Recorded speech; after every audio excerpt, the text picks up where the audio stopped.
Hi, what can we get started for you today? Let me get a number 2 with large black coffee, please. That will be $6.66. Wait, I've heard your voice before. Didn't you used to work at like 911? Sir, that will be $6.66. But the guy with the horns, he wouldn't let me turn it off. $6.66. Oh my God!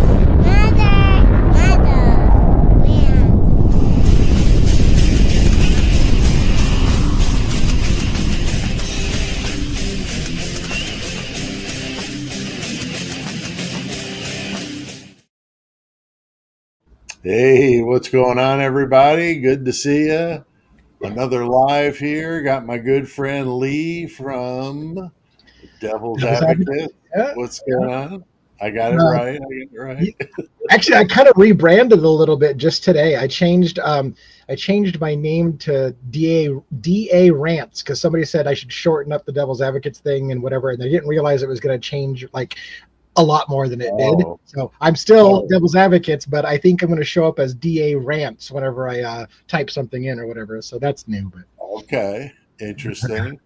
Interesting. Well, that's very random. good. Here Thursday night, just kind of getting ready for the weekend, and we got some people here filing in, kind of give them a chance to get seated and find themselves a good spot. You know, back in the day, Lee, I would go to company meetings. My boss would put $100 bill under one of the seats Oh in the yes, right. meeting, and one time he put it right in the always would put him like in the front row.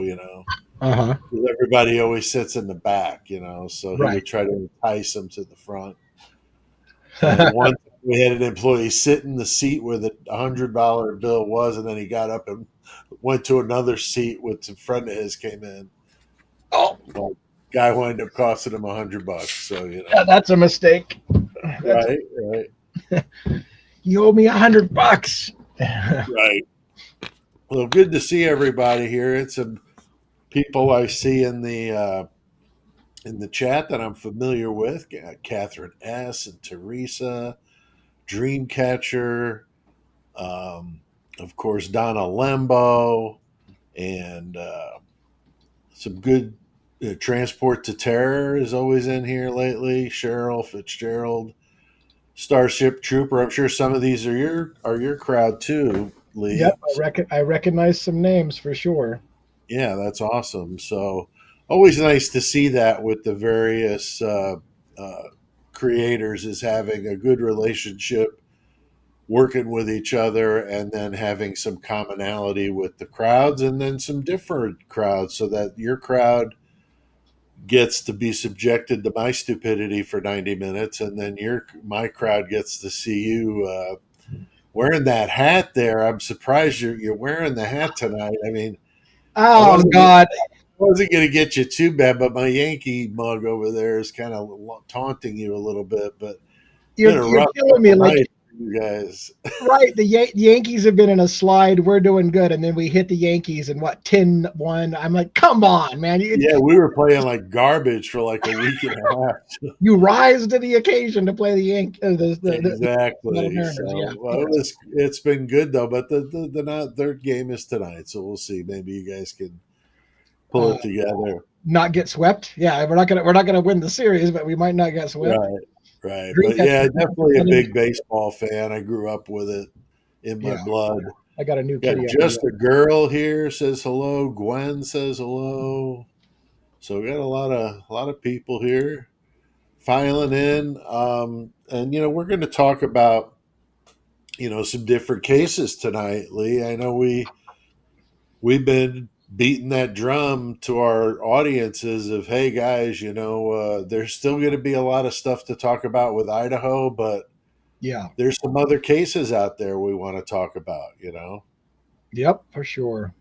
Yeah, So Idaho's not tonight, dead, that's for sure. But it's but yeah, it's it's kind of in that harder and harder to talk about Idaho for, because I mean, if there's going to be no trial, what's there going to be uncovered? You know, hopefully with the Right. Freedom of Information Act and stuff like that, that's going to open some stuff up and the gag order being lifted. But yeah, I got to say that video you did, I think it was last week, or maybe it was Monday.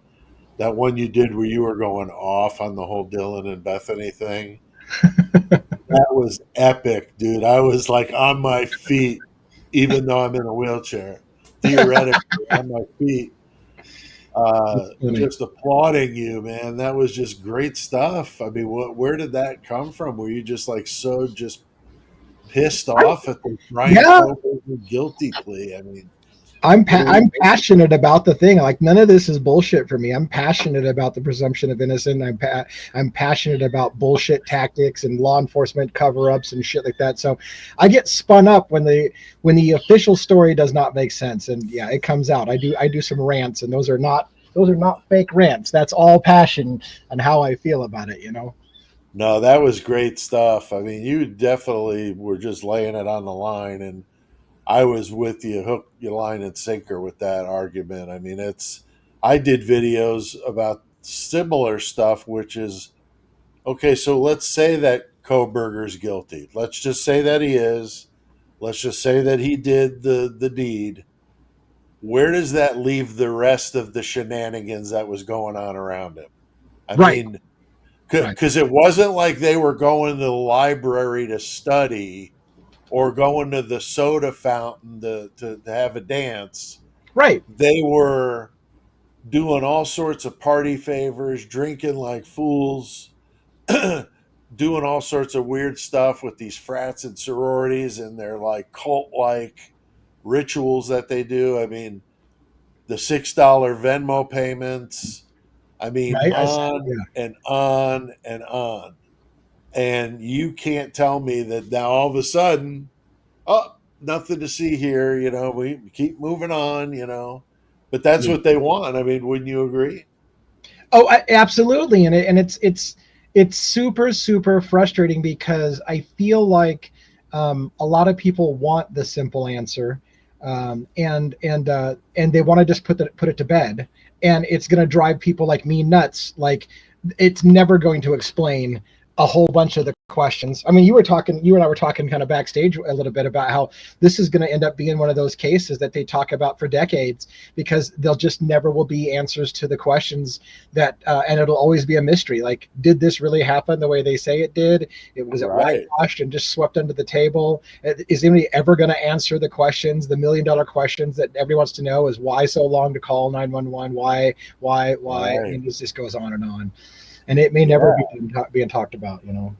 No, I think that's what makes true crime special is every now and then you get a case like this that for whatever reason doesn't get solved, something falls through, just unanswered questions.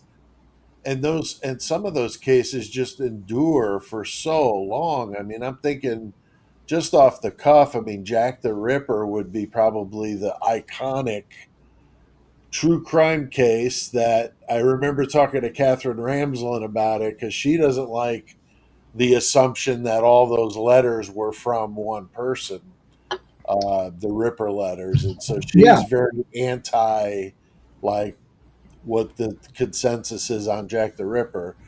But nonetheless, you get this, classic true crime case that never was solved. I mean, nobody knows who he was. Was he a Londoner? Was he American? Was he from, Right. Zimbabwe? I mean, where was And this dude from? and in the vein of people like the simple answer, and like if you say Ramsland was having a problem with are all these letters from the same person, this is ringing a bell for me with me getting now involved with the Rex Heuermann cases. Were all those murders his? And Right, people simply want the easy answer, which is let's just wrap up all the killings in the area, put it on one guy, call it good, and we've got an answer. And it's not a good enough answer if somebody else killed somebody, because that means a killer walks free and we're not holding justice. So I hope we don't have another situation where the easy answer is just let's just sweep up all the bodies being dumped in the area, put it on one guy, and go to bed at night. So Yeah, because these dump sites, it's not like these are secrets, to right, the underworld. So another good example out in the East Coast, where I was from, down in New Jersey, that's called the Pine Barrens. I know they talked about it in The Sopranos, where you want to make something go away, you go bury it out in this Pine Barrens, and it'll never be seen because everything looks exactly the same. It's like the maze in The Shining. You can't ever find your way through it. So they could have, you know, been buried. Multiple perps could have been dumping bodies over that way, and not all of them were exactly found in the same manner. I know the no, burlap was the big thing, but yeah. I know there were anomalies in those bodies they found.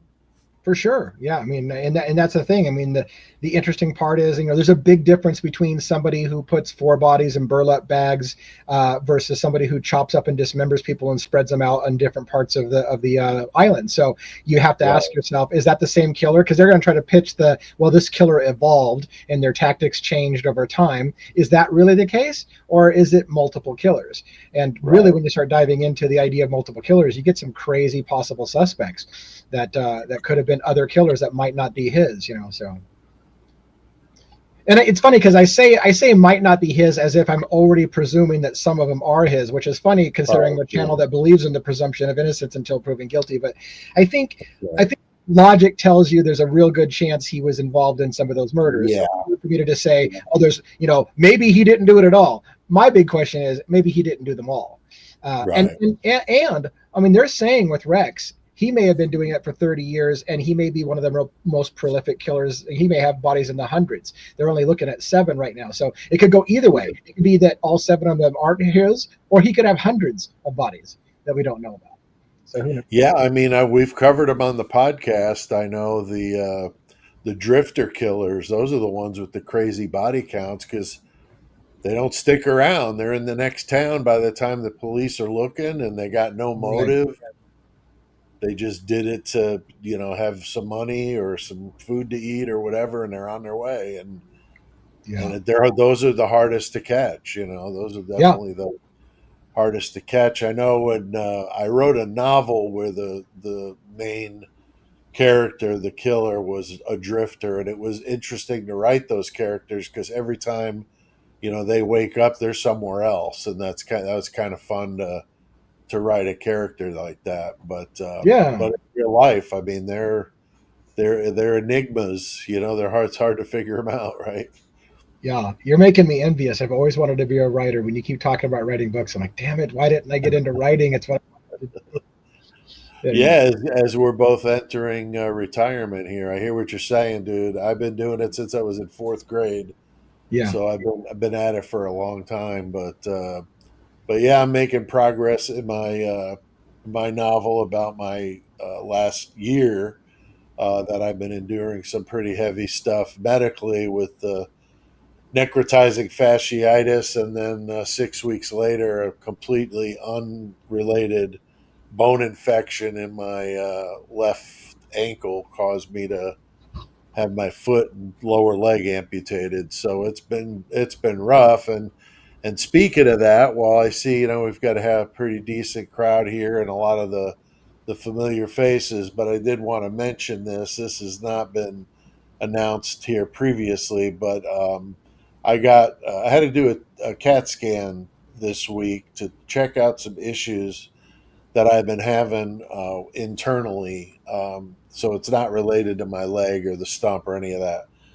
And so it's related to the stuff that they had to do to save me from necrotizing fasciitis. But one of those things is causing some problems. And so they did the CAT scan to see what the problem is and what's the root of it. And so it looks like some surgery is going to be needed. I don't know what day that'll be, but I wanted to let you all know that in case you all of a sudden see me drop out and not on YouTube for a few days or whatever, that's probably what it is. So have no fear, I'll be back. But it's not life threatening, but it is something that needs to be handled. So just for what it's worth. So yeah, these cases that I mean, we could think of so many of them. One of my favorites, though, is the Zodiac. Yeah. The Zodiac. Wow, what a scary thing that had to be.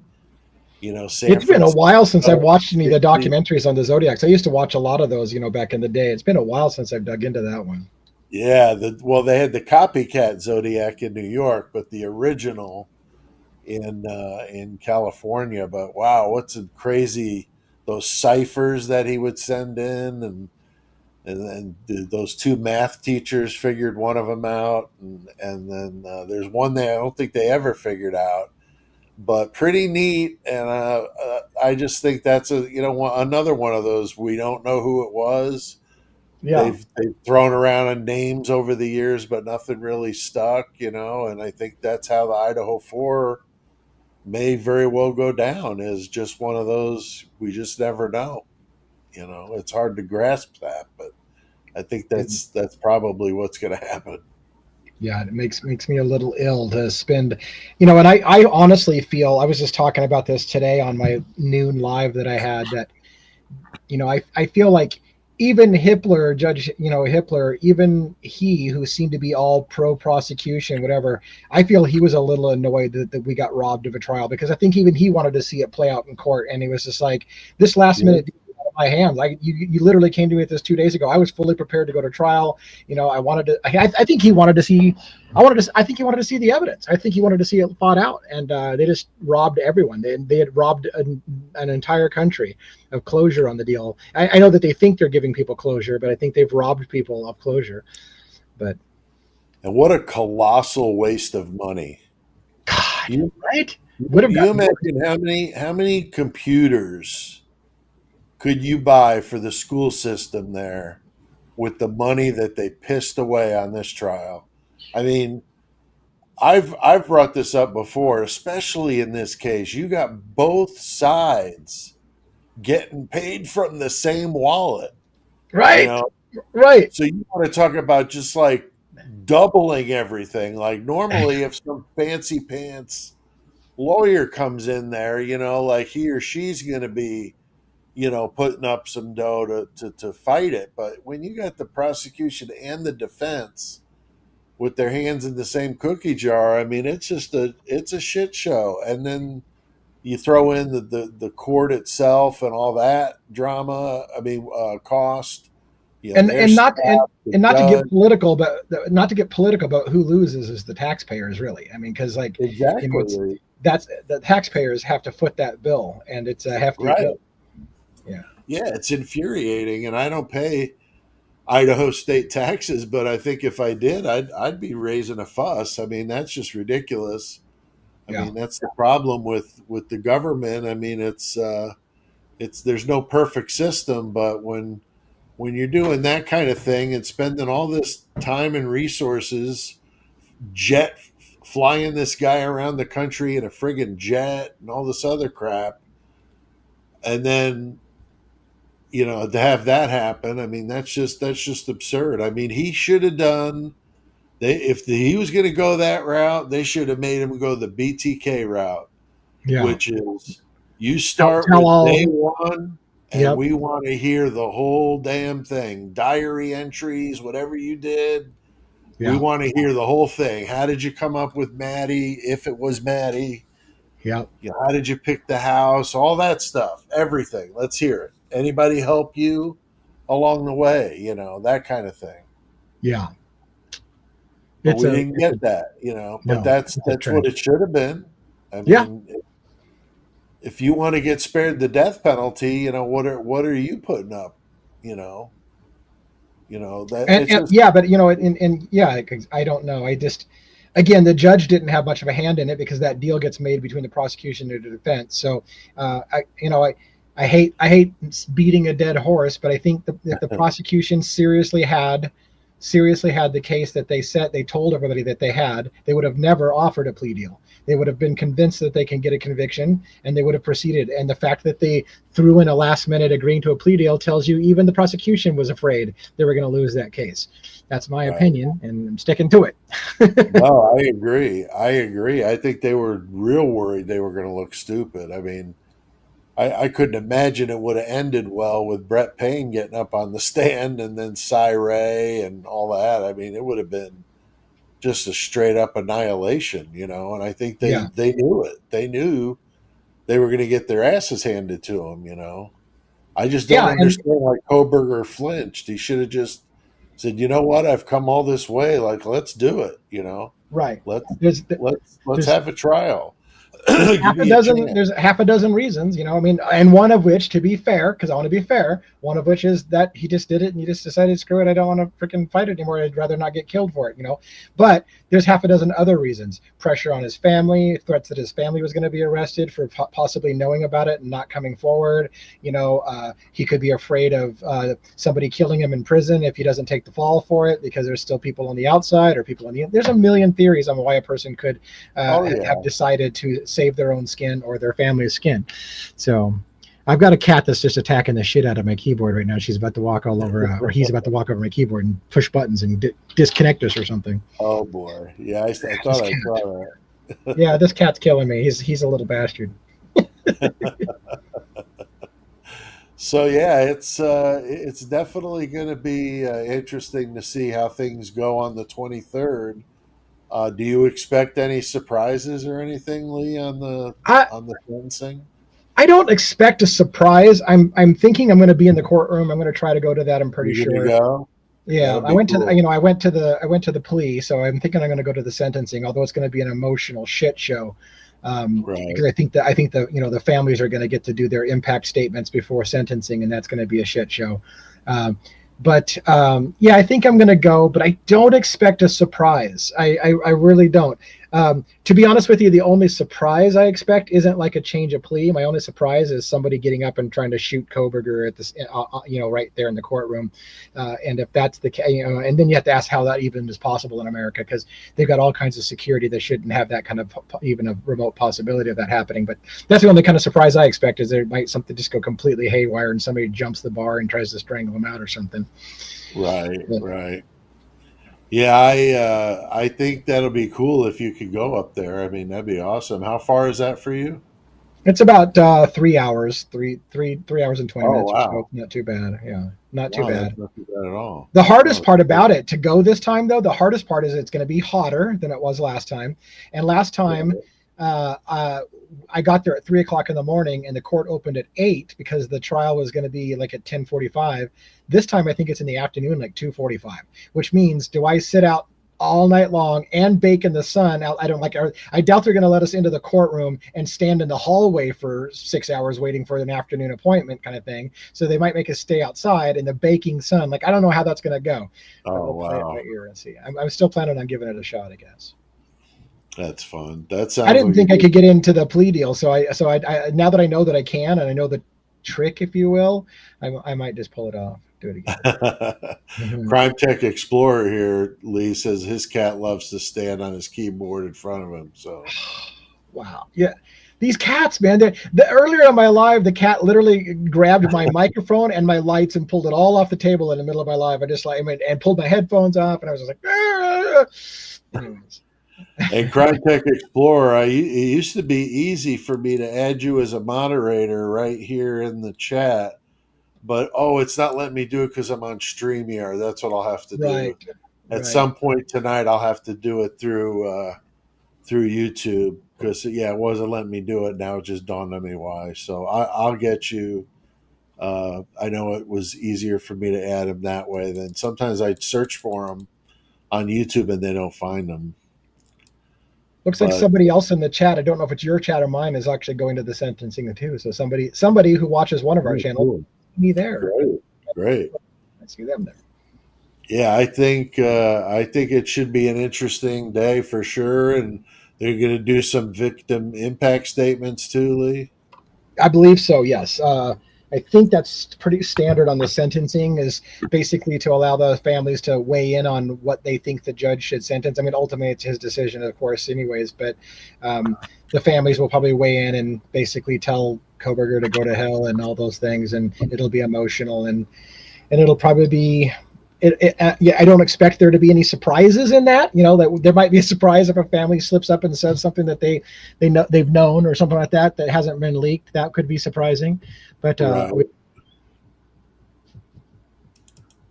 I don't know. It's going to be it's an emotional thing when you spend so much of your life dedicated to it. It's gonna be like a dump, I know. dump to finish that. But Yeah, it is definitely an emotional thing because you got a lot of time invested in it, and we're all been years now going. I wasn't in the very very beginning, um, but I was there about 6 months in. So I mean, I've been going at it for a couple of years now, and it's just it's a lot of time invested, a lot of stuff that it may be. Sometimes doesn't seem like it, but it's just an incredible. When you really add it up, there's a lot of time in there that's been spent. yeah, yeah, and the hardest part about it, I think, for me, being new into the true crime space on YouTube and stuff like that, is people who one accuse me of trying to profiteer off of murder and making fun of me that now I have to find another job because I can't make money off a Koberger kind of shit, which pisses me off. And instead of of course assuming that I just actually believe in the presumption of innocence in America and believe in what we stand for, instead of believing that's the case, I have to be a piece of shit looking to profit off of murder, kind of thing, which kind of pisses me off. And then you're like, well, how long can you keep talking about it before it gets worse with the beatings that you take? Like, let it go, man. It's over. Right. You're trying to melt cash out of a dead cow. It's like, whatever. I know the thing is we've said this before, is if you don't want to see this kind of stuff, I mean, it's not like you're all of a sudden had this epiphany and you've changed the entire way you put your show together. And Yeah. same with me. So it's like if you're coming to my channel, you know what you're going to get. Like I'm not doing anything new. I'm just doing me. And you're doing Yeah. your stuff, and that's how it is. But some of these people, I mean, they show up and they're all hateful, and I don't understand what they expect. Um, there are people that pay their bills doing this stuff. I'm thankful it's Yeah. not me, but there are people that are, this is how they survive. This is their main source of income. And I think it's BS to sit here and dog out a person for making an honest living. I mean, what about the news networks? I don't see anybody opposing Right. any of those people making millions. I mean, you and I are, are certainly not making millions, right? So it's like, you No. want to really bitch and moan, go to ABC or NBC or one of those networks and ask how much they're paying their news readers. You Yeah. and I are doing everything. It's a one man show here. I know it is with you. Yep. You're Yep. researching, you're writing, you're editing, you're everything. Yeah. Whereas the networks, it's just some talking head that gets handed a script and they have to read it off the teleprompter, and then they're done. I mean, they don't really have much of their own thought in there. It's all written out for them. So Right. Yeah. And I've had somebody, I mean, I don't want to bore everybody to death, but I've had somebody do the whole, well, I'm not going to listen to somebody who gets paid money to give an opinion. And I'm like, the news literally gets paid money. Like if you watch a commercial for a pharmaceutical company who wants to say, ask your doctor about whatever the hell it is, that's because they got paid to tell you their right, opinion. So, yeah. exactly. So, anyways, I got to get off the soapbox. And this cat, I'm telling you, do you see that cat? That cat is all over my table. I did see the cat. Oh my Here's gosh. a good one from Crime Tech Explorer. And Crime Tech Yeah. Explorer, if you didn't notice, I got you added as a moderator. There are people still covering the Chris Watts case 8 years later. I mean, yeah, it's an awful case. I mean, yeah, it's been solved and we know, but then do we know? Because he came back and said that the girlfriend was more involved than they let on to be in the beginning. He kind of covered for her. At least that's what he says, right? And you don't know if Right. he's just talking shit or if it's true. But I got to say, anybody that does that to his two daughters and his wife who was pregnant, deserves no quarter, man. That guy's a piece of shit. And he Yeah, I think deserves that's true. whatever awful things happen to him in prison, because that's just horrible. I mean, absolutely horrible. Yeah. But good one though. Crime Tech Explorer, good one about these cases. I mean, look at the Manson murders. I mean, that happened in Still talk about that. 1971. Yeah. Yeah. I just did a video a couple weeks ago about the Mansons and some comparisons between him and his crimes and the Idaho 4 crimes and the sensationalism in the media and all that. And that's a crime that's, almost 60 years past now, and still, people talk about that. I'm Yeah. laughing at your cat. I could see. I'm gonna have to kick this cat out of the room. It's the most brutal thing ever. I could see this like on like Fox News The or shadow. something, like man doing podcasts, like loses his mind on this I'm cat. gonna kick this cat out. I'll be right back. All right.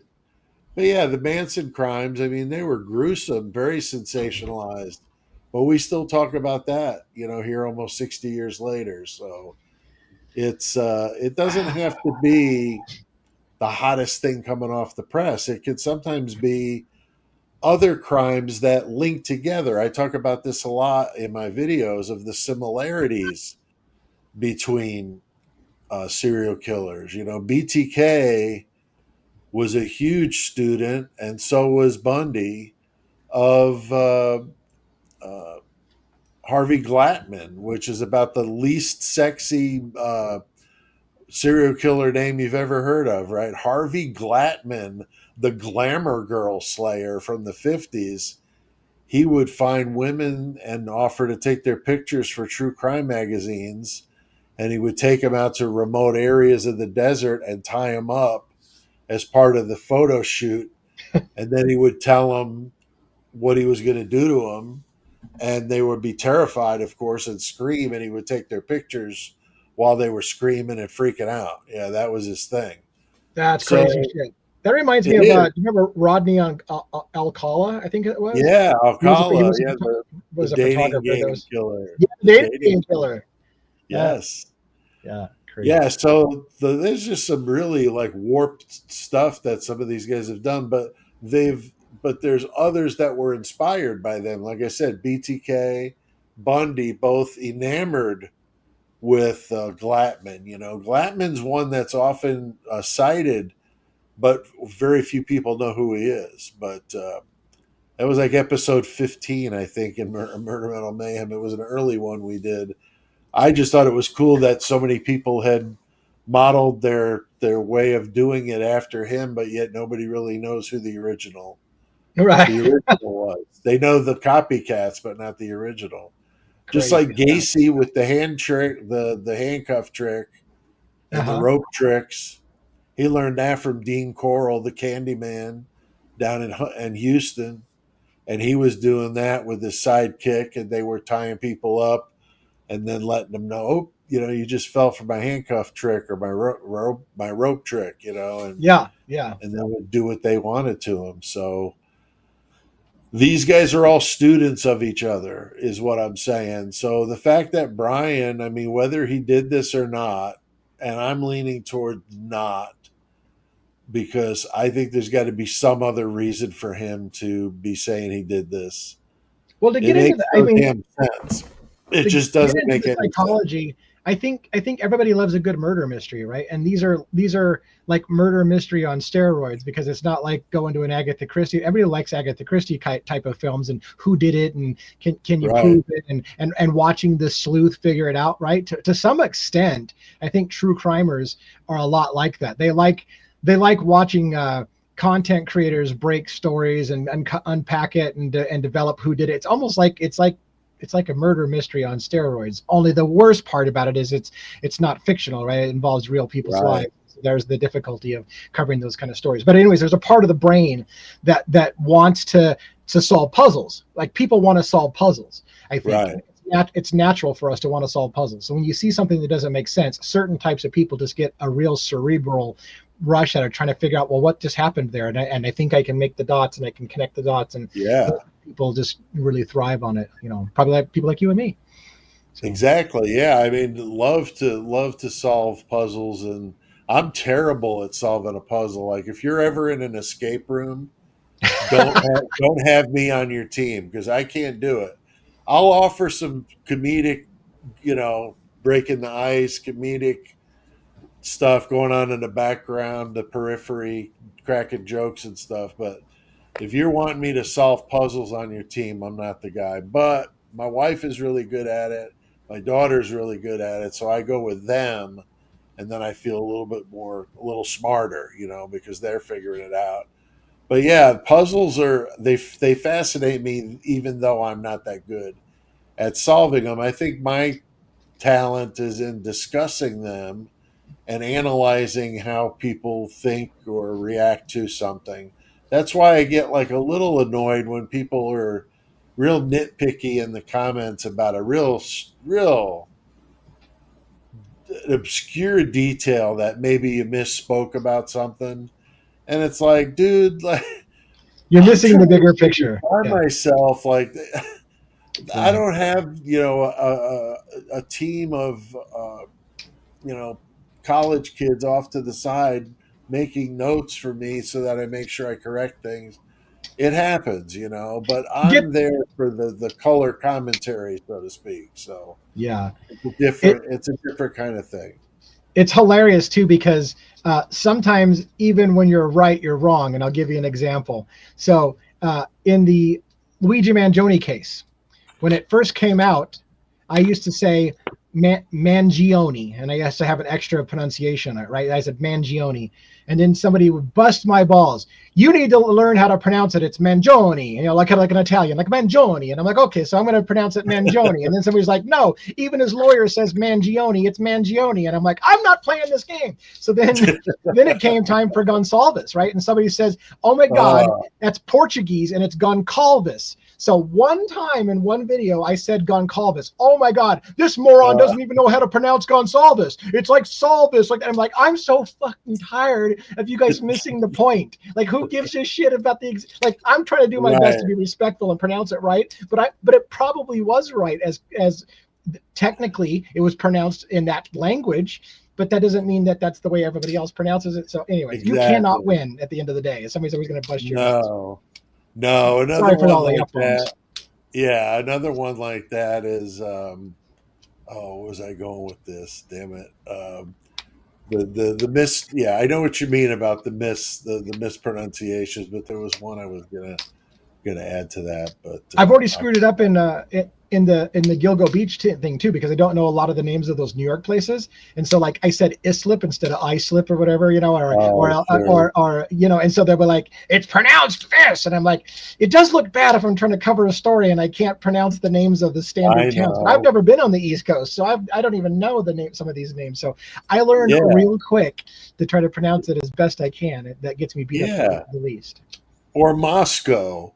Yeah. Like I was getting desecrated because I was saying Moscow, and it's like, okay, I didn't know if you guys are aware of the fact that there's like a huge city in another continent that goes by the name Moscow. So like, And I haven't. It's funny. sorry I to grew get up you here. too confused. I mean, give me a damn break. I grew up here and I had never had anybody complain with Moscow. The ones that around here that get mispronounced all the time is Spokane instead of Right. Spokane or Yakima instead of Yakima, right? Those are common misspellings or mispronunciations, which again, if you're a local, you're like, that's not how it's pronounced. I even slaughtered it in the I was naming one of the back roads that Koberger allegedly took, and I named some little town. And as soon as they corrected me, I'm like, oh my God, I know that. Like I live in this area. I know I just forgot how it was pronounced. And anyways, you can't win. Yeah, that's So funny. That's funny. So yeah, I think the unknown is one of those things that people kind of latch onto because, like you said, Lee, people that follow true crime are puzzle solvers.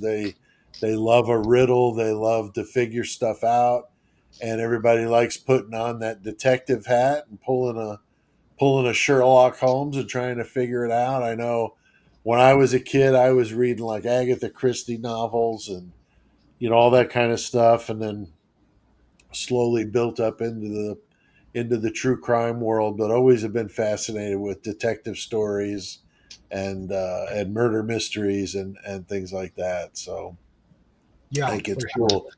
Now, speaking of the Gilgo Beach crimes, I know you wanted to talk about this, and this is something that you and I are going to be covering. I know AR is talking about doing it too.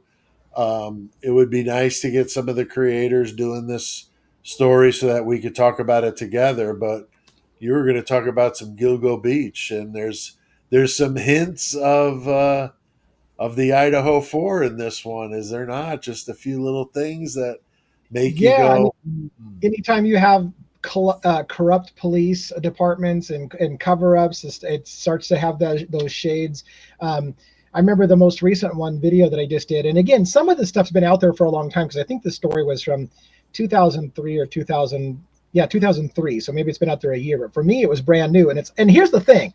Here's the thing I want to say before I get into some Gilgo Beach is I feel like what I offer and probably what you offer is not just rehashing the data that everybody sees, but sometimes we see things with different eyes than other people see. So sometimes when we're going back and we're looking at data that's been out there for forever, we're making a new connection to it that wasn't thought about before. But what I thought was fascinating is, in addition to, for example, James Burke, the chief of police, who was allegedly well known in the department as being kind of a corrupt cop, who got promoted and took 4 levels of promotion in one hop from Spoda, who also was corrupt, and promoted him, right? So then he dismantles the Gilgo Beach task force, hampers the FBI and tells the FBI, no thanks, we don't want your help, therefore getting in the way of the whole investigation.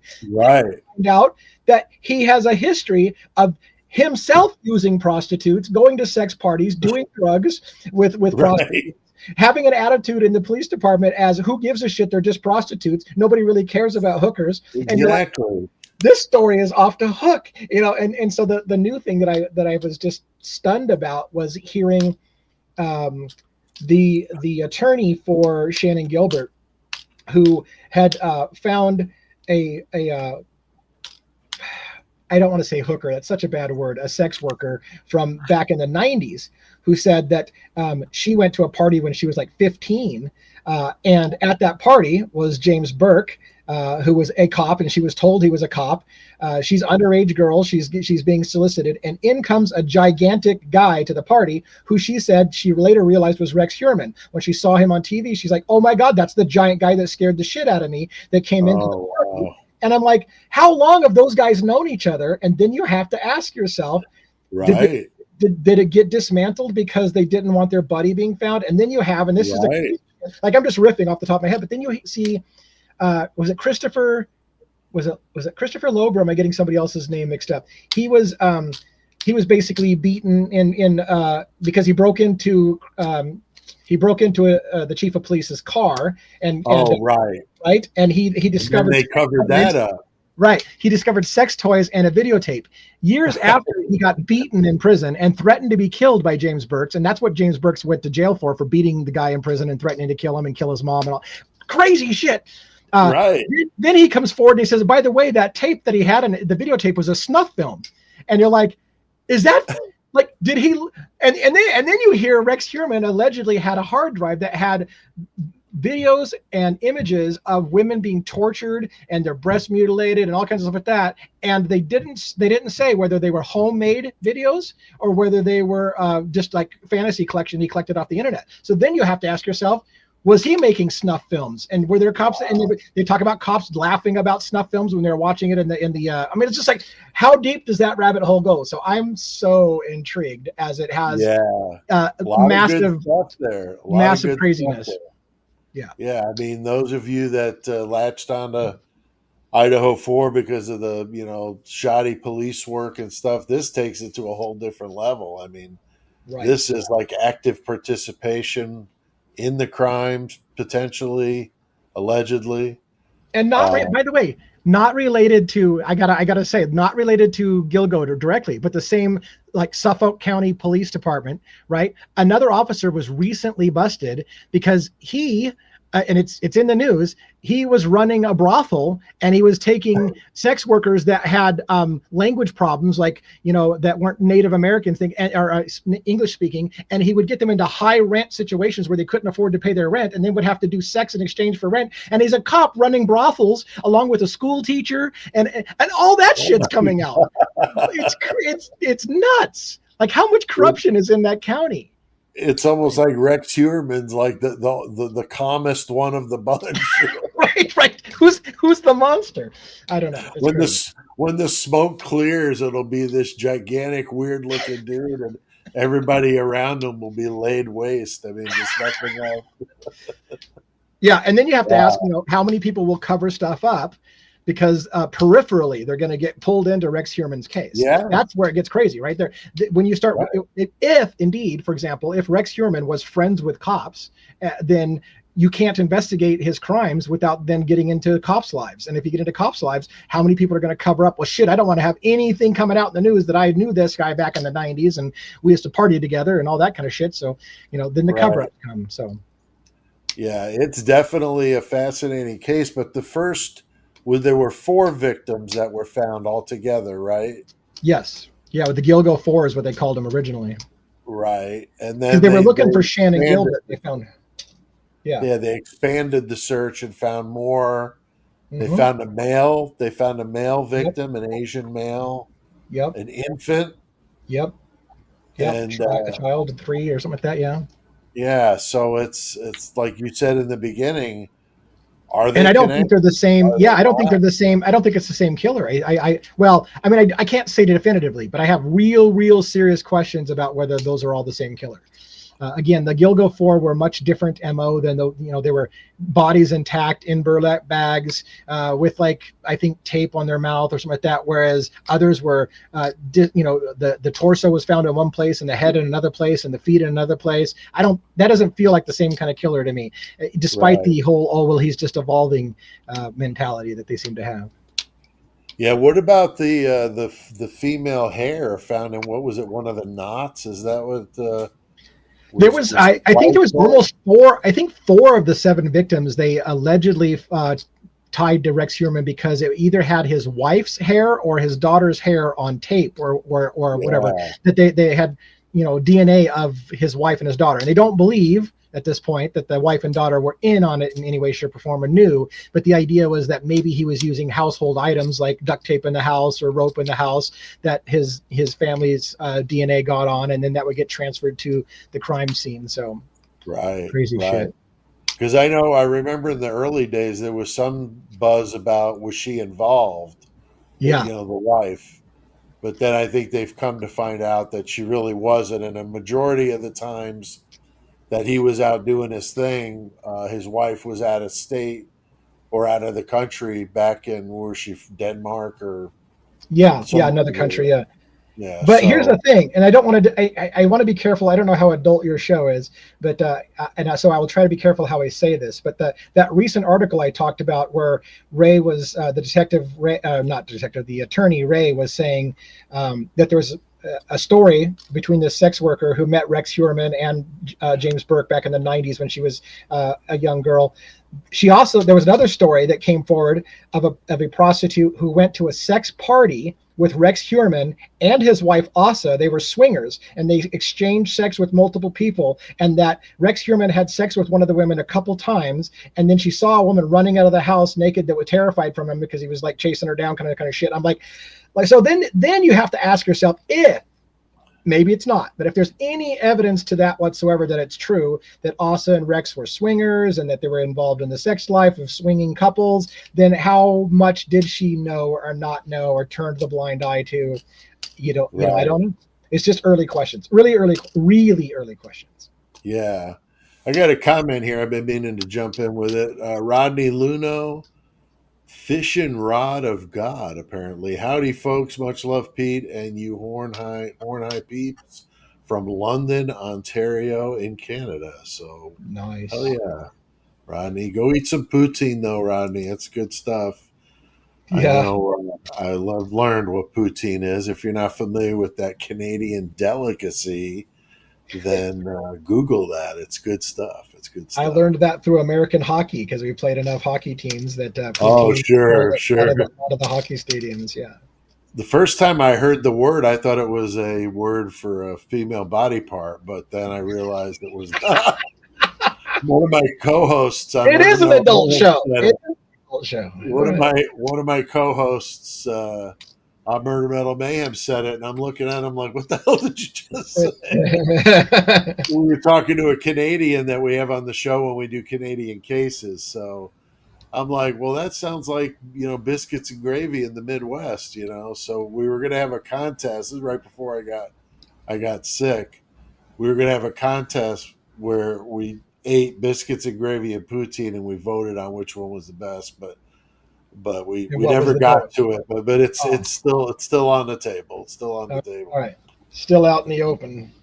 It is. It is. But yeah, I think the Gilgo Beach case has got a lot of possibilities. Any inkling of an idea when this thing's supposed to go to any kind of trial or anything, Lee? I mean, No, I mean they're all in. They're still trying to decide how many people I think they're going to charge him with, but I think they've got 7 solid that they're going with, and so I'm guessing sometime next year. But and of course, as an aside, now this isn't such a great murder story or true crime thing, 'cause I don't think there's going to be a story there. But Travis Decker is still on the run and still in my neighborhood, yeah, in my mountainous area. So I keep I know. expecting to see him on the trail one of these days. And I know. I wanted to ask you about that, but real quick here, Crime Tech Explorer is saying biscuits and gravy all the way. I may be biased though. What about in your part of the country, Lee? Do they have biscuits and gravy? hell yeah, and there's a Okay, and I have to say, biscuits and gravy is one of the meals that I judge a restaurant by. So if they have it, I'll order biscuits and gravy to nice. decide how I'm good the the same restaurant is, way. how good they're, that and a good club sandwich or a French dip. I use those as testing things to see how well they do the basics. So biscuits and gravy is Nice. one of them. When I first moved to the Midwest from the East Coast, I saw it on the menu, and I'm like, "What the hell is that?" Like that just sounds disgusting. I thought it was like brown gravy. And then I'm like, well, it's not like Italian gravy because Italian gravy, spaghetti sauce. I knew it wasn't that. I thought it was maybe brown gravy, but that sounded disgusting for breakfast. So then somebody at the table ordered it, and I was like, damn, that looks really good. What is that? It's biscuits and gravy. And he's like, you've never heard of that before? I'm like, never even heard of it, never seen it, didn't know anything about it. That's insane to me, but that's because I live on the West Coast and I've only I known the know. So then I tried it, and as you can easily tell by looking at me, I like biscuits and gravy. They're amazing, and yeah, I'm all about it. And I'm the same way. If I go somewhere, that's my test. If the biscuits and gravy are good, then they're all right with me. So, Yep, so yeah, yeah, yeah. that's good stuff. That's great. Carb lover's dream right there. Yeah, Catherine S is jumping in the fray here. Here in Texas, we have chili gravy. Yes. Chili When gravy. when I was in the army, boy, they were eating some chili eating fools down there in Texas. I loved the Texas food for sure. Definitely some really good stuff. But yeah, chili gravy, excellent, excellent, Huh. excellent. There's And we have still parts of somebody life who's I all haven't experienced confused. yet. Dreamcatcher's all confused. So I'm not sure what he's confused about. Probably why are we talking about biscuits and gravy Like at this Gilgo has gone Beach? off the rails. I tuned in for true crime, and I'm getting freaking a lesson on Yeah, East Coast versus exactly. West Well, Coast my food. sister's a chef, so I mean, I could kind of say that it's let's see, chili isn't chili without beans. So yeah, you have that age old argument there too. What's better, chili with the beans or not? That's You know good what I stuff. noticed? Here's a thing that I didn't know was a thing, and this is kind of like an East Coast, West Coast, or Midwest thing, which was meatloaf. And when I grew up, meatloaf had ketchup on top, and other people like, no, it's brown gravy on top. And I'm like, I didn't know there was an option. Like I thought it was ketchup on top of meatloaf, not. And so apparently, depending on where you're from, you'd have never even Yeah, heard of the other option. So, yeah. I so think here I we are grew talking up about with food. it. I think I grew up with it being on top.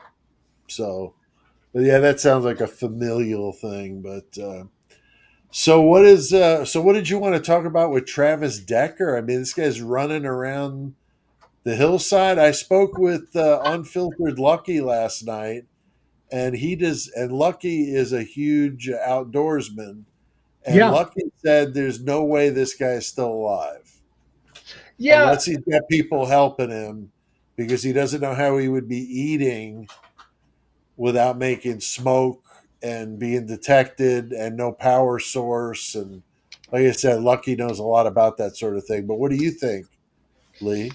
I mean, I don't know. When he first went on the run, they made a big deal about the fact that he was a ranger and that he had been trained in survival and that they expected that he could live in the mountains for months. So that was one of the first things they said, was that this guy could live off the land for months. But I don't know. If he wasn't being chased by the feds, Right. that's what Lucky was saying, is if he's being chased, he's on the run. Right. He can't like bed down and set up camp, type thing. Right, But right. So yeah, so he would have to have a weapon on him that he can kill stuff with, and be able to cook. And like you said, then that leads to fires. And then they've had sightings. The most recent sighting was just a few days ago in the Sawtooth Mountains, right near where I'm at, kind of thing. Which is why I said he literally could be in my neck of the woods. Originally they thought, based on stuff on his computer, that he was searching, how to get a job in Canada, and it happened up by the Canadian border. So they thought he was going to be going to Canada, and then it looks like maybe he went the opposite direction and started heading south towards Mexico. Now they think last sighting he had is he's kind of like in the middle. He's in deep Idaho, right by Oregon, eastern Oregon. So now they think he could be going east-west. The last report I saw was that the authorities didn't think he had killed himself. They had a big explanation about how they're using cadaver dogs, and there's no indication. They think that he hasn't. They don't believe that he's killed himself yet. Although that was my first guess, is that this guy's probably long ago killed himself. That's but what Lucky was thinking too. But they're still keeping the eye open that he may be just really good at survival and be out there in the wild somewhere. And it was funny because I don't know if I don't think I said it on your show. I think I said it on somebody else's live when I was with them. But I hike around this area, and the trail system hooks up with the trail system he was last seen. And I carry a firearm with me, open carry, when I'm out hiking in case I run across a bear or whatever. And I thought to myself, if I run across this guy, I'm a dead man, because he'll be like, "Oh, free ammunition and an old fat part." So I'm just gonna take this guy out and take his weapon, and now I got free ammo. So probably not the smart thing for me to go out there as much. I don't know, until they catch the guy. But I'm gonna keep hiking and take my risk, I guess. I got this one here I couldn't resist, because I've always said, if you don't agree with something that I'm saying, then voice your opinion and let's talk about it. So here, JT says, "To the point is the only," which I like that channel, To the Point. Seth over there does a good job. "He's the only pro burger admitting that they were wrong. Nika, Jules Harsh, Metal Murder Mayhem, AR, and Lucky are all doubling down on stupid. LOL."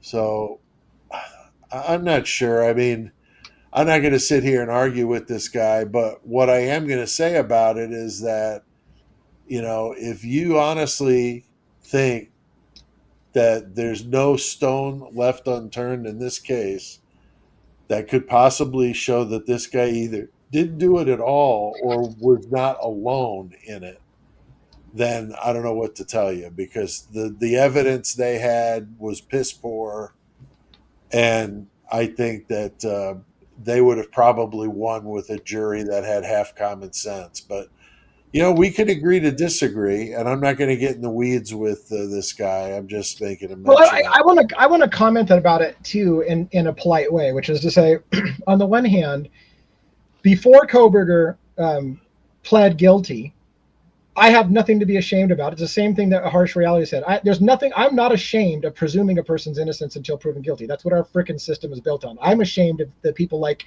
others out there who had him guilty from day one and now are patting themselves on the back saying, "I knew it all along because the media told me he was guilty on day one and I've always believed it. Yay for me. I'm so proud of myself." I'm not proud of that at all. I think, and I'm not ashamed for presuming the guy's innocence. Now, yes, things have slightly changed, obviously, when a person says that they're guilty, because it's a lot harder to presume somebody's innocence if they're flat out telling you they're guilty. And And so I'm more careful with the way I say it now. But again, one, I'm not sorry that I gave the guy the presumption of innocence. The questions are still unanswered. There's a million reasons why people plead guilty to things that they didn't do or weren't fully complicit in. And if this person or people like that want to accept that it's okay with them that other people walked free if they were involved in it, whatever, that's fine. But the last thing I would say, and again, not to be super try to be rude, is what I don't understand is people like JT, for example. Why is he here on your channel?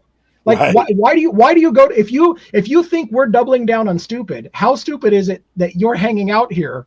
Like that would be like, that's like crazy. Like, if you think we're morons, why would you spend time listening to a moron? Move on. What does I'm that an idiot. say Move about, on. What does that say about you? What does that say about you, JT? Now, come on now. Anyways. There's got to be some other videos you can watch, my friend. So life's too short. But I'm glad you're laughing out loud. But I don't know if you're laughing out loud to a crowd of one. But hey, whatever, dude. Whatever. I mean, a lot of people do want to feel vindicated because they've and a lot of times I think what it comes from, to be honest with you, is they've always felt a certain way, and somebody picked on them, and now they feel vindicated. Now they're like, oh great, I knew he was guilty all along, and I feel vindicated, and they want to have their moment to rub it in everybody's face that made them doubt their belief from day one. So I get it to some extent. But. Right. Let's see what. So, do you think there's any doubt that that those kids were murdered by their dad, Travis Decker? Do you think there could be anybody else involved? I mean, there was the prints left on the tailgate, but were those proven to be his?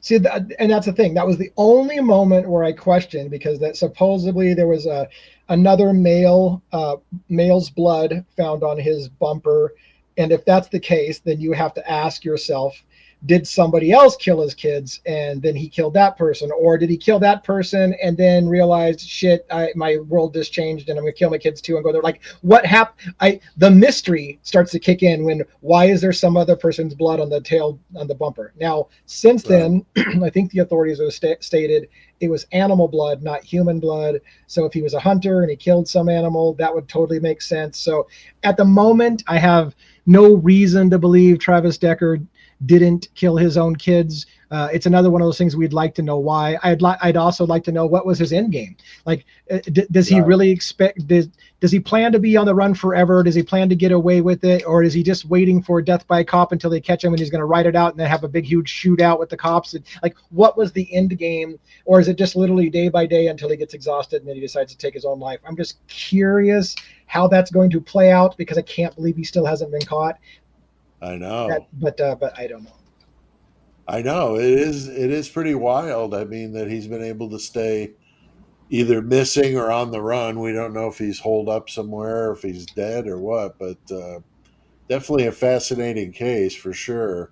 Any other cases that you wanted to talk about? Anything kind of in the horizon, or any true crime case from your past that maybe you what like kind of got you drawn into true crime? Was there a kind of that iconic case like Dahmer or any? Well, the iconic case, I think, for me that changed my life as far as being fascinated was the O.J. Simpson case, just because of how that all played out, and so that was what really kind of drug me into that world. But I've always been fascinated by, just like a lot of people, the serial killers and the Bundys and stuff like that. I always was curious about what causes somebody to do that.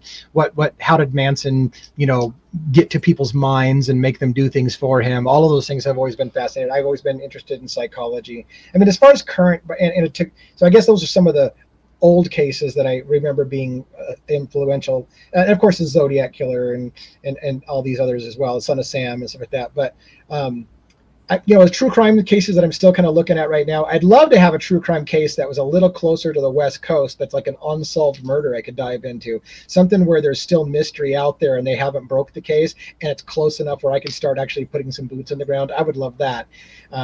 I've been looking at the Tyree Nichols thing, and I don't know if it's really interesting to people or not. That was the individual that was beaten by a group of cops that had a name for their squad. They called themselves like the Scorpion Squad, and they beat a black man in the back of a van and then killed him.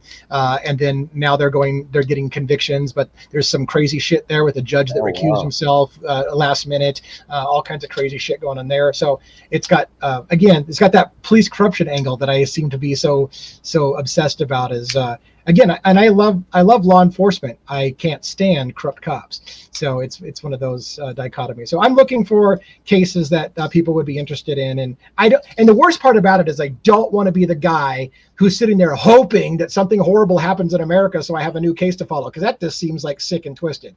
But I'm always curious about what the next big case is going to be, the next Karen Reed story or whatever. So. Yeah, for sure. Catherine S. posted the Iceman. Mm-hmm. Kuklinski there. He is definitely an infamous hitman for a couple different mob families.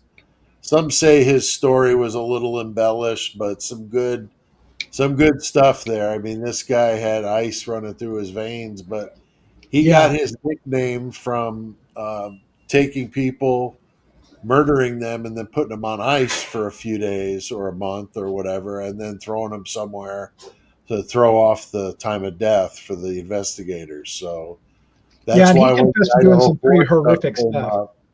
When the Idaho 4 came up and people were talking about that front door being open and that heating and air conditioning company being there the next day, I wondered if maybe somebody dismantled the heating and air conditioning so it would throw off the temperatures of the bodies, because that's what they use to measure, time of death. And so if you've got bodies in a house that's ice cold, it's going to, slow down that process and throw them off, especially if it's being done 12 hours later.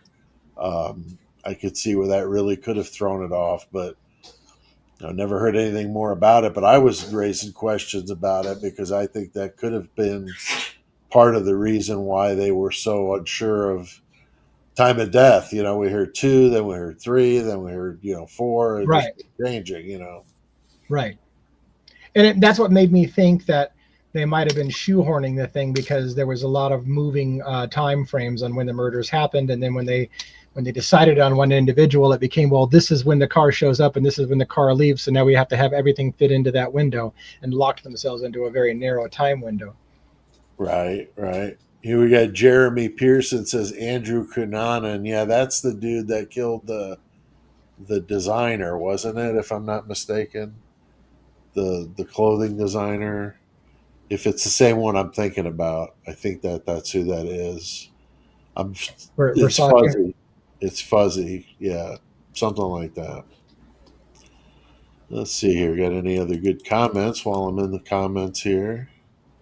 What about you? Do you have your eyes on any true crime cases that you're thinking about following, or? Well, like I said, the Gilgo Beach for sure. I am interested in the the Travis Decker case, although I think it is probably going to be, soon we'll probably know what happened there, but it definitely interests me. The kid from Oklahoma, Noah, the last name.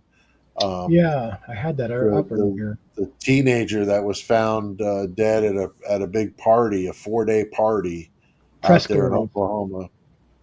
And Pressgrove, is that what it is? Noah Pressgrove. Yeah. Noah Pressgrove. I was talking with Lucky about that one last night. He's got a video coming out about him. I watched a short doc this morning and was very interested in that case. And like I said, the only reason why I've been trying to find out what everyone's doing in my little group of creators that I associate with, so that we could have other opportunity to do more lives together. Because if we're all covering, different cases, that's going to be harder to do. So I think that would be cool. And then I've been talking about it, and I just started preliminary work on it this week. Is I'm doing a long form video on the West Memphis 3. Yeah. West Memphis 3 case. I think that's a good case to illustrate how people could get swept up in hysteria with the satanic panic, and how those kids were railroaded into those charges for nothing more than wearing black concert shirts and listening to heavy metal, which is just It's ridiculous. crazy what people will run with. Hey, I Yeah, just wanted to do a shout out to Laura Jones for upgrading your membership. Thank you so much. I got to make sure you get your money's worth on that for sure. So thank you for being a member and upgrading to a higher tier. I appreciate that very much. It helps a lot. that's A lot. awesome. Yeah, it really does. Yeah, And we've here, got a good little community going. So I'm hoping that I'm hoping that we can. And like you said, there's a benefit of us following a lot of the same cases because it gets people. And my perspective is going to be slightly different than your perspective, and vice versa. And for so sure. if somebody gets interested in the case, it's great for them to hear 4 or 5 different perspectives on the same information. So Right. you almost can't overdo it because it gives them, as long as we're not just parroting each other and Of saying the course. exact same shit, then yeah. Right. Yeah, no, I think that's a good point. Cheryl Fitzgerald says, yeah, Noah Pressgrove, a good case to get into. Such a weird one. It is a weird one. Some interesting facts. Reminds me a little bit of the Stephen Smith case when I was doing the Murdoch trial. The boy that was murdered out in the middle of the road. Um, they said he was hit by a car, but yet there was no evidence that he was hit by a car. It reminds me of that. So Stephen Smith, that's still ongoing there in South Carolina. God, what was But that? There was a recent guy that it was uh, capturing girls and torturing them and and he would read them. He would have them listen to an audio tape that he made, telling them all the things that's going to happen to them over the next oh few yeah, days. the toy What was box that? killer. The toy box killer. Yeah, is Yeah, that was an yeah, interesting case for sure. David Parker Ray. Yeah, that's right. That's right.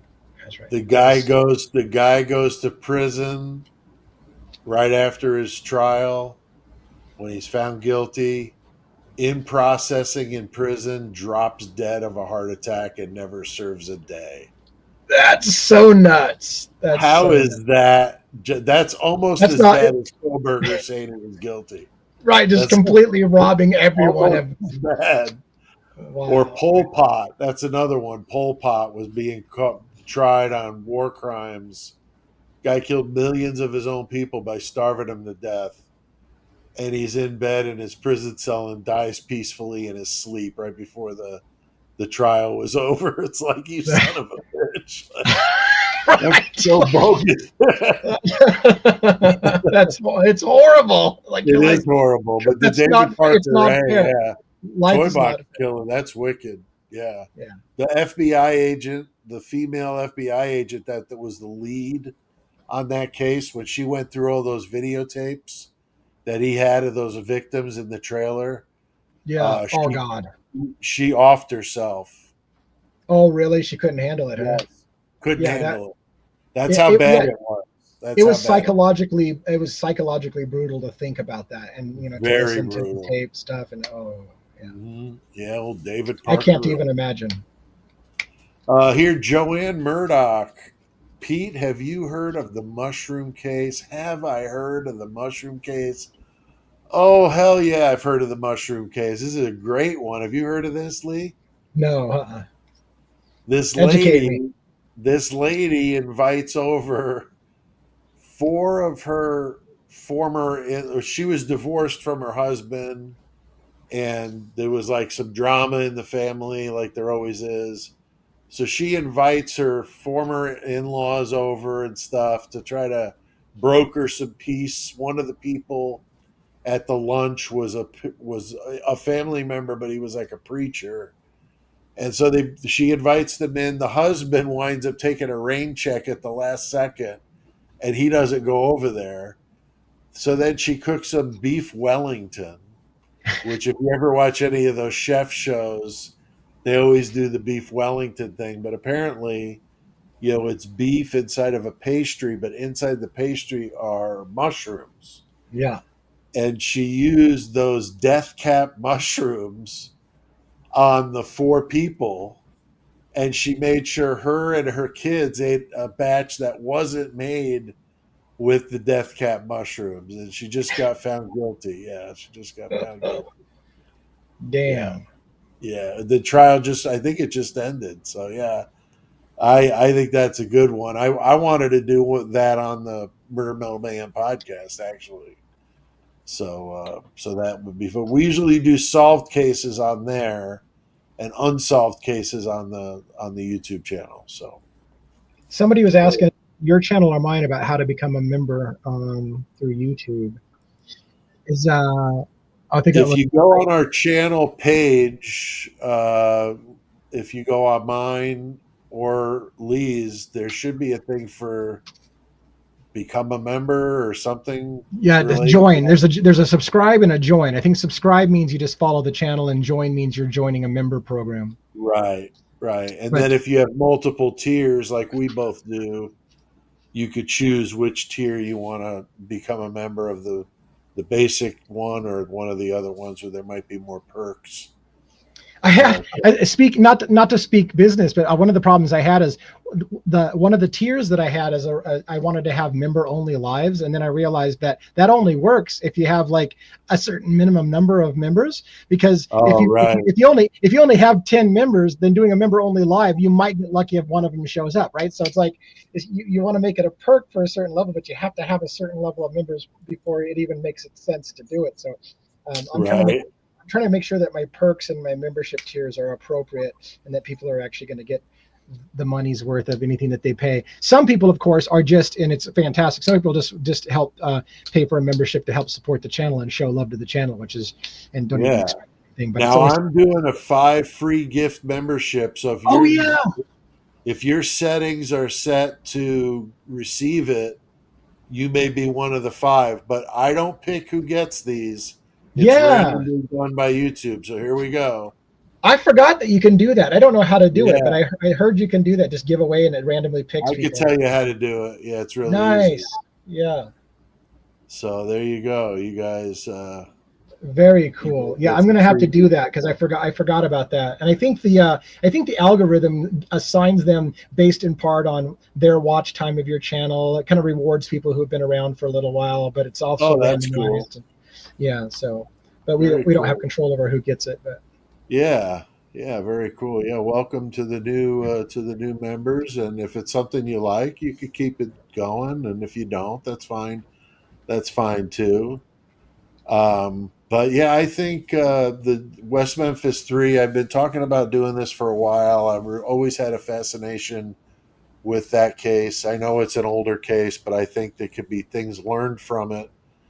And hopefully this is a good one too. There could be, interest in cases that are old, not just the most up-to-date ones. Because like I said, there's always things to be learned. Here, Teresa Morris, how about the killer duo of Leonard Lake and Charles Ng? Brutal one for sure. Very creepy guys building bunkers under the ground and having slaves and making them do things and snuff films and all of that. Very, very classic case out there in California. We did that on the podcast. But they were really bad. 1985, she says, which sounds about right. But she was getting out of high school, so it would be pretty freaky for sure. But they went after like an entire family, couples, like it didn't even matter. But they were both Marines. They met each other in the Marines, and then I think maybe in prison as well. It was sordid story with those two, but yeah, definitely a horrific duo.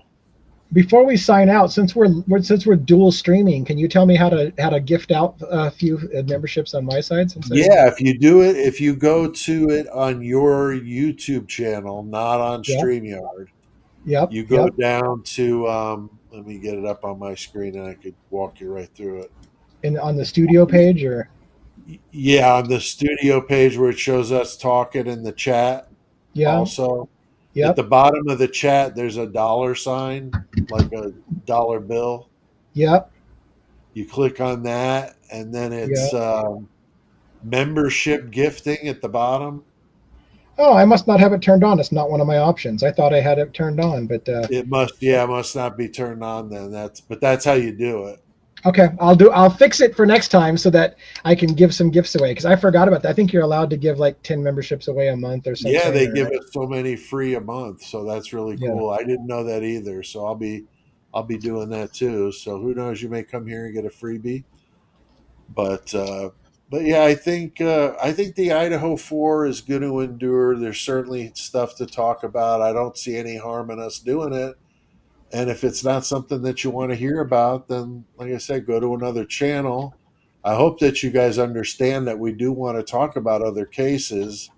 I know that I hear, in the comments, you guys bringing up cases. I'm trying to stay up with some of the ones that you guys mentioned, but can't certainly do them all. But we'll try our best to accommodate. We want to.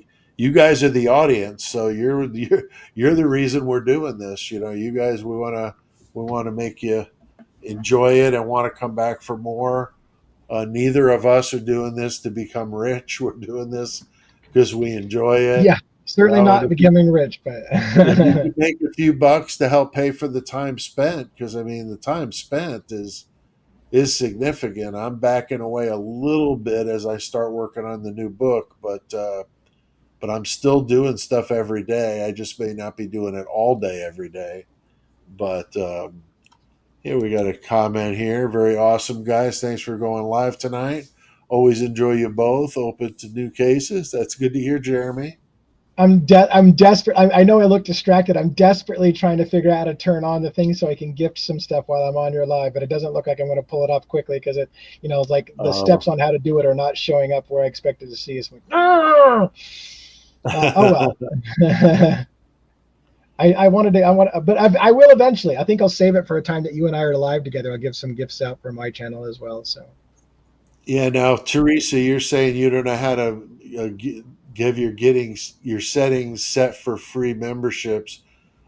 I don't know how it is for individual channels, but I know how it is for mine. And it was in somewhere in settings. I remember setting it up where there's like a checkbox that you'll accept free memberships or something like that, or accept memberships or gifts or something. So unfortunately, I can't give you any more guidance than that, but it is somewhere in your settings. I know, at least for the Murder Metal Mayhem channel, that's where I saw it first. And here, Crime Tech Explorer's got some better info. I think there's a setting in viewers too, and you have to check or uncheck it, but he can't remember where. Yeah, same thing. So you may have to just do some hunting and pecking, but it's there. You might want to Google it too, Teresa. That may be a good way to find it, is just Google, how do I turn on to receive memberships on YouTube, and they probably tell you step by step how to do it. It's weird that it's a two-part thing. Like we have to, as the channel owner, have to set it up to give them away, and then they also have to set it up so that they're allowed to receive gifts. Yeah, it is odd. Seems like a lot of work there. Yeah. Huh. Yeah. Oh well, I'll get it figured out. Explorer's checking with ChatGPT, so he'll weigh in on that. But it's leading me astray. But speaking of Crime Tech Explorer, he's helping me out with the Discord server, so I'll be joining you soon, Lee, on Discord. I know we've already chatted a little bit. Yeah, and are you going to join us for a Friday night's after dark party or no? I'll see what's going on here. See what's going on here. What time does that start? 7 p.m. my time, which is what, 9 p.m. your time, I think. Yeah. Yeah. Okay. I'll set a thing on my phone to remind me if I'm not doing anything. Yeah, I would love to do it. But so very cool, guys. We appreciate you guys coming on with us and talking. I'm going to stay on here for a little bit, see if anybody's got anything else they want to chat about or talk about. Did you want me to bail out so you can have some solo time, or? No, you can hang on. Oh, okay. I was just trying to make sure. I think I was like, oh, you want to hang out? No, I wasn't kicking you out. No, I wasn't kicking you out. All right. While you're talking to them, I'm going to see if I can figure this shit out just real quick. Go ahead. It can't be that hard. Go to channel live stream, click join or membership button if visible, and click allow gifts, and then click allow. So if that helps anybody out there.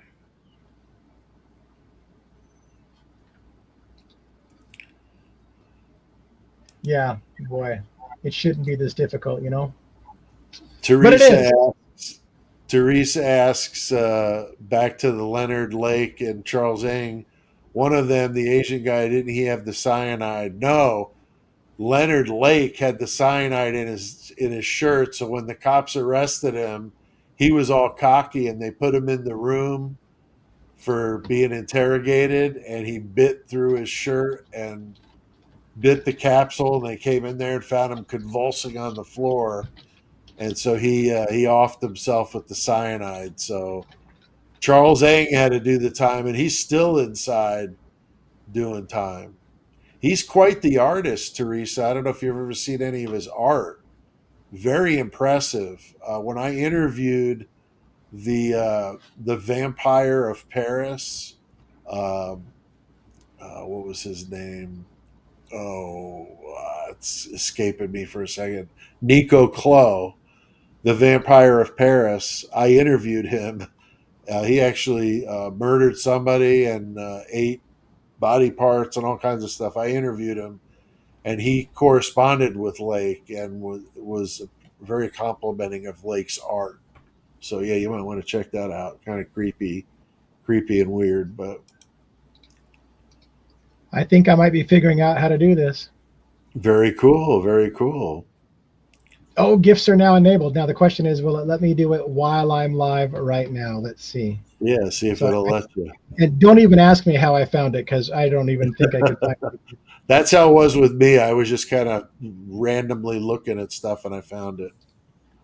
All right, give me 2 seconds, and I might be able to throw some gifts if there's anybody left in the channel. Of course, everybody's probably signing out. They're like, yeah, we're done. No, there's still about 100 people in here. So all right.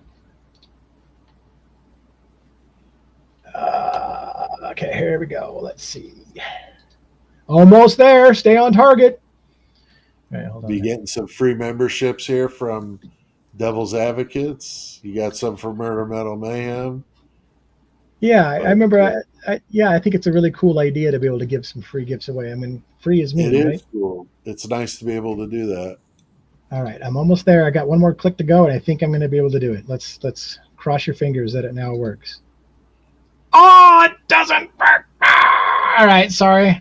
It might make you wait. I enabled it, but yeah. Yeah. Oh well. Maybe it's because I'm already live streaming and it's not going to do it on the fly. Yeah, I wasn't sure if it would or not. Here, Satire says, I always enjoy you guys together. Good conversations. I spent far too much time on that. Jeremy did the super chat. Yeah, Jeremy Pearson. Has anyone seen the movie Exit Through the Gift Shop? And a gift, thank you. But a gift from Jeremy talking about the movie Exit Through the Gift Shop. Have you seen that movie, Exit Through the Gift Shop? I have not seen it. No, I have not seen it. That sounds interesting. Yeah. Huh. I will have to check that out. Very cool. I feel so inept that I can't pull off the gift, but hey, it is what it is. It's not for a lack of trying. I'll tell you that much. It's not for a lack of trying. Well, you guys have a good rest of your week, and I'm not sure. It looks like I'm going to be doing my next live on Saturday afternoon at 4 p.m. Central, so I'll be in here doing my thing. I'll be solo on Saturday, but be looking forward to talking with you guys again, and we'll see if me and Lee are going to do something again next Thursday. We enjoy doing these together. Our numbers haven't been great, but I'll tell you, it may take a while to build up the following for the two of us. And I talked with AR about having us three get on one time. So we'll be hopefully doing that soon too. So. Yeah, and we might have a little bit better luck if we plan ahead a little bit more and script it and put out an announcement and all this, because we've been flying by the seat of our pants last couple times, right? So maybe if we I don't know, we'll find a way. But eventually, people will maybe pick up and join us. Yeah, I enjoy doing it. So to Yeah, me, I have regardless. fun with the small crowd. It's okay. You guys are all important. You guys are here, and you guys take the time out to sit here and listen to us. So me and him don't mind talking about true crime. You know, it's always a fun conversation. But you Yeah, guys for be sure. good. Don't forget to hit the like button. Subscribe if you're not a subscriber. Make sure you subscribe to Devil's Advocates. I'm going to throw that back up on the screen again. So make Oh, sure thank you. you go over there and subscribe to them as well. And we'll see you guys next time. So be good. All right. Thank you so much for having me on again tonight. You bet.